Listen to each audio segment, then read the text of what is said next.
గురుగారు వినాయక చతుర్థి రాబోతుంది. మరి ఇది ఎంత ఘనంగా 2 తెలుగు రాష్ట్రాల్లో ఎక్కడ పడితే గల్లీ గల్లీకి ఒక గణేష్ అయితే పెడతారు. అండ్ చాలా వివిధ రకాలుగా ఇప్పుడైతే ఇదేదో పండుగ ఉందో దీన్ని అసలు పండుగ అనడానికి లేదు, ఒక ఈవెంట్ లా అయిపోయింది. ఆ డీజేలు పెట్టి డెకరేషన్ చేసి పక్క గల్లి డెకరేషన్ చేశాడంటే వాడికంటే మంచి డెకరేషన్ మనం చేద్దాం. ఫుల్ కమర్షియల్ గా అయిపోయింది పండుగ కూడా. ఒకప్పుడు ఇంట్లో ఏదో పాలకూర అనుకొని పాసం వండుకొని చిన్న గణేశుడిని పెట్టుకొని అంతా అలా ఉండేది కదా.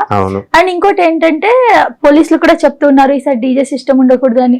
ఎప్పుడు కూడా గణేశుడి దగ్గర ఏదో దేవుడి పాటలు అవి ఉండాలి, కానీ డీజే పెట్టి నైట్ అంతా అక్కడ మేల్కొని డీజే పాటల్లో డాన్స్ చేయడం ఇదంతా ఒక రకంగా చెప్పాలంటే అసలు ఇది ఎంతవరకు కరెక్ట్? ఇంకోటి అసలు నిజంగా వినాయక చతుర్థి అనేది ఎలా జరుపుకోవాలి?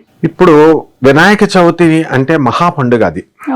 వీళ్ళందరూ డీజేలు పెట్టి విల్లాస్ లోను అపార్ట్మెంట్స్ లోను క్రింద పెట్టి చేయడం మంచిది, కానీ ఈవెంట్స్ లాగా చేయడం, ఆ తర్వాత వాళ్ళు సినిమా పాటలు పెట్టడము, సినిమా డాన్సులు లాగా వీళ్ళు వేయడంతో అందరికీ కూడా చులకనైపోయింది. చులకనైపోయి హిందూ మతానికి వ్యతిరేకంగా ఉన్నటువంటి వాళ్ళు, క్రైస్తవ మతాలే అవసరం లేదు, మన హిందూ మతంలోని తెల్లాకల్ మనోహర్ అని ఉన్నాడు. అతను ఏంటంటే ఆ వినాయక చవితి అల్లరి పండుగ అండి, చిల్లర పండుగ అండి అన్నాడు. హిందూ అయ్యండి ఏంటి ఆ మాట్లాడడం అంటే, మరి వీళ్ళు చేయట్లేదా డీజేలు గీజేలు అని అడుగుతున్నారు. అంటే ఏమవుద్దంటే అమ్మ, ఇలాంటి వినాయక చవితి అనేది చాలా పరమ పవిత్రమైన పండుగ, అందరికీ ఇష్టమైన పండుగ. ముఖ్యంగా చిన్న పిల్లలంతా హ్యాపీగా ఎంజాయ్ చేస్తారు. ఎందుకంటే వినాయకుడు చిన్నపిల్లాడు దేవుళ్ళలో, కాబట్టి తొందరగా సింక్ అయ్యాడు అనమాట. అయితే ఎవరైతే ఈ వినాయక చవితిని బాంబే మనం తీసుకున్నప్పుడు గల్లీ గల్లీలో చేశారో, ఎన్నో సంవత్సరాలుగా చేశారో, దానికి ఆ నగరానికే శక్తి వచ్చేసి బాంబే ఎంతగా ఎదిగిపోయిందంటే బిజినెస్ సీట్ ఆఫ్ ఇండియాగా నెంబర్ 1 రిచెస్ట్ ఇన్ ఇండియాగా అయిపోయింది బిజినెస్లో. ఆ తర్వాత వాళ్ళని మనం కాపీకొట్టే హైదరాబాద్ కూడా సేమ్ గ్రౌండ్స్ కాపీకొట్టే అర్హత మనకు ఉంది. ఎందుకంటే డెక్కన్ ప్లాటో మీద ఉందన్నమాట ఇది. బాంబే, హైదరాబాద్, బెంగళూరు. అందువల్ల మనం కూడా మన సాంప్రదాయమే కాబట్టి మనం కూడా గల్లీలో పెట్టుకున్నాం, మనం కూడా రిచ్ అయిపోయాం, బ్రహ్మాండంగా రేట్లన్నీ పెరిగిపోయాయి.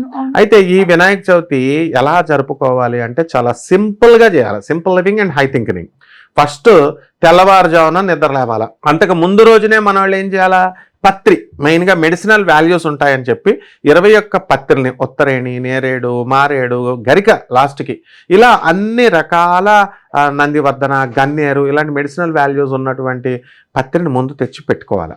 ఆ తర్వాత తెల్లవారుజామున స్నానం చేసేసి, నూతన వస్త్రాలు అవసరం లేదు, శుభ్రమైన వస్త్రాలు ధరించి ఆ ముందే ముగ్గులు ఇవన్నీ వేసేసుకొని దేవుడి పటం దగ్గర, వినాయకుడికి హోంవర్క్ ఎక్కువ ఉంటుంది అనమాట వినాయక చవితికి మిగతా పండుగల కంటే. ఎందువలన హోంవర్క్ బుక్స్ అక్కడ పెడతాం మనం, class work books, homework books చిన్నపిల్లలు పెడతాం. ఎవరు పనులు చేస్తారో ఆ మీడియా రంగంలో అనుకో కెమెరాలు అక్కడ పెడతాం.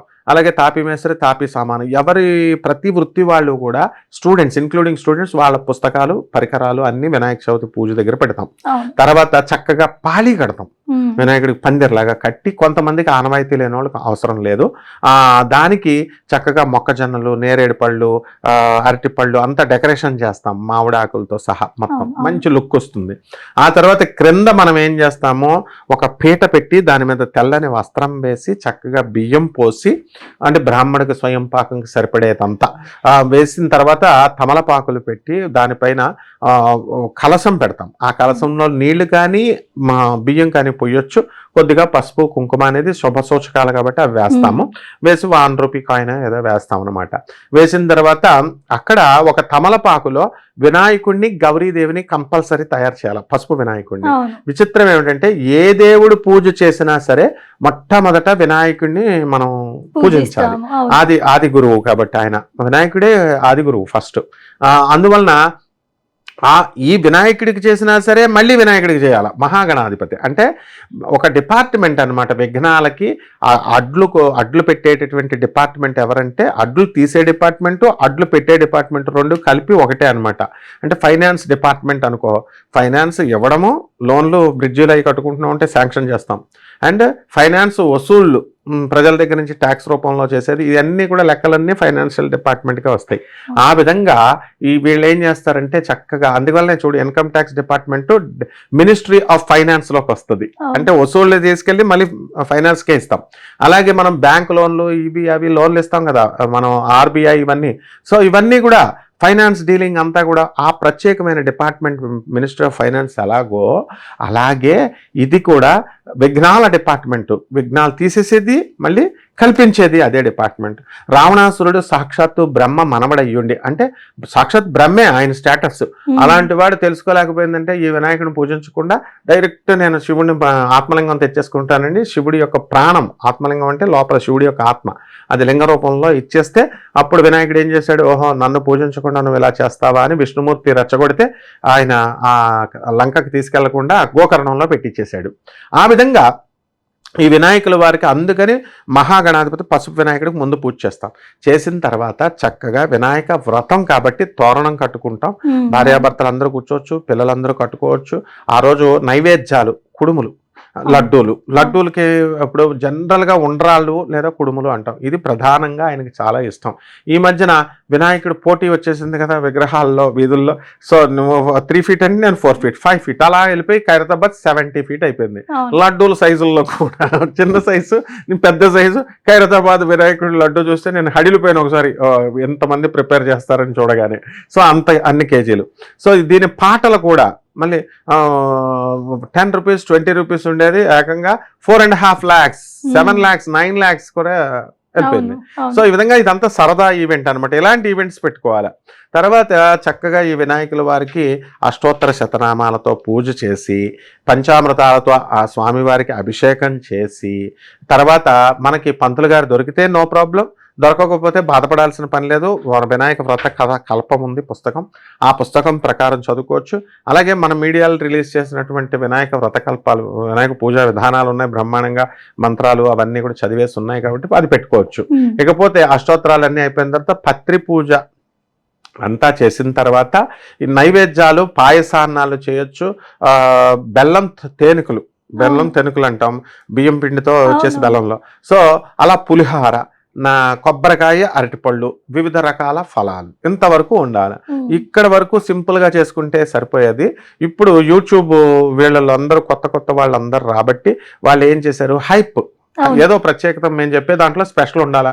మామూలుగా నేను ఎప్పుడు రొటీన్ లాగా చెప్తే మీరేం చెప్తున్నారండి పాతకాలం చెప్తున్నారు అంటున్నారు.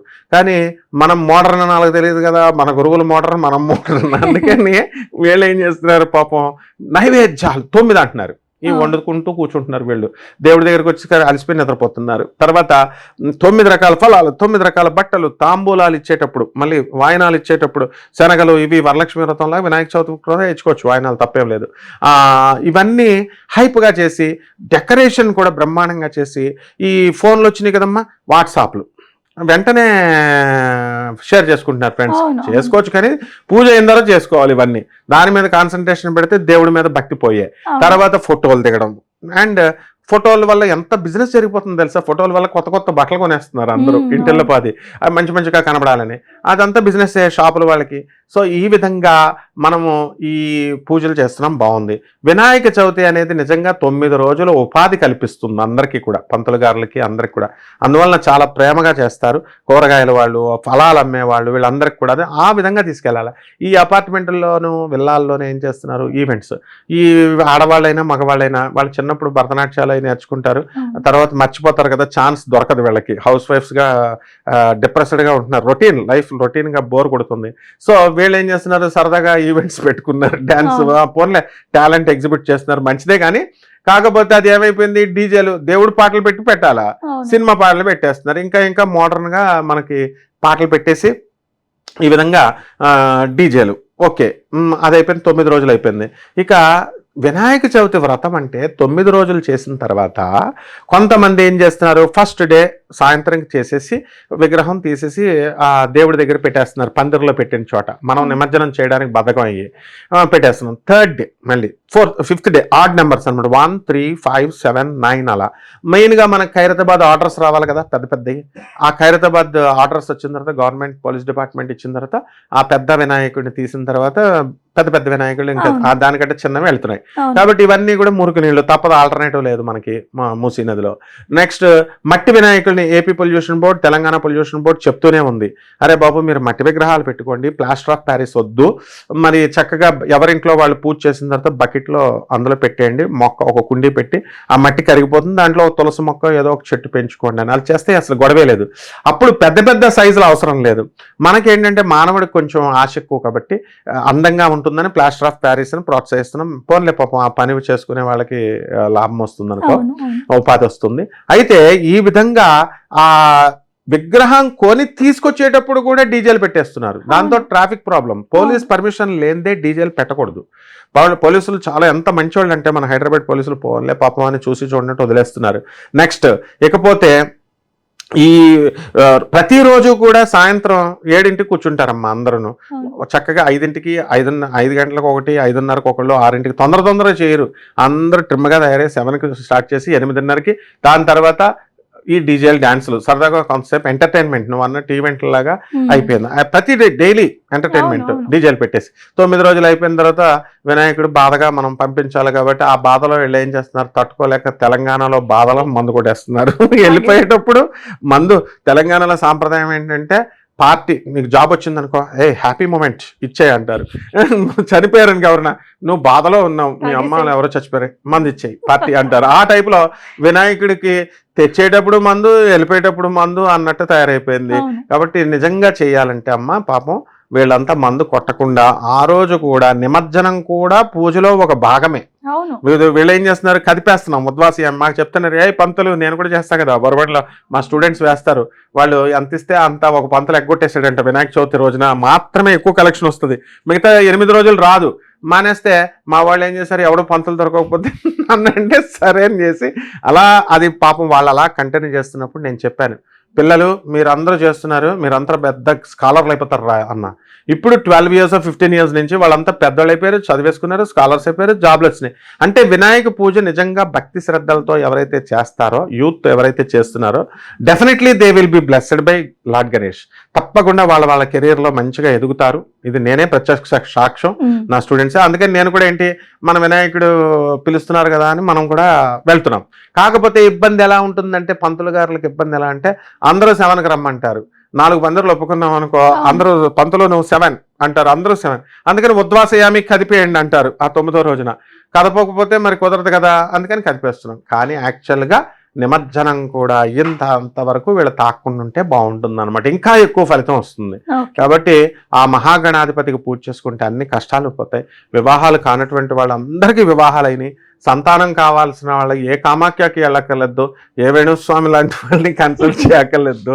చక్కగా ఇక్కడున్న మన పందిరి దగ్గర ఉన్నటువంటి వినాయకుడినే మనం చేసుకుంటూ బోల్డ్ మందికి సంతానం కలిగిన వాళ్ళని కూడా నేను చూశానమ్మా. ఓకే, ధన్యవాదాలు గురుగారు. ధన్యవాదాలమ్మా.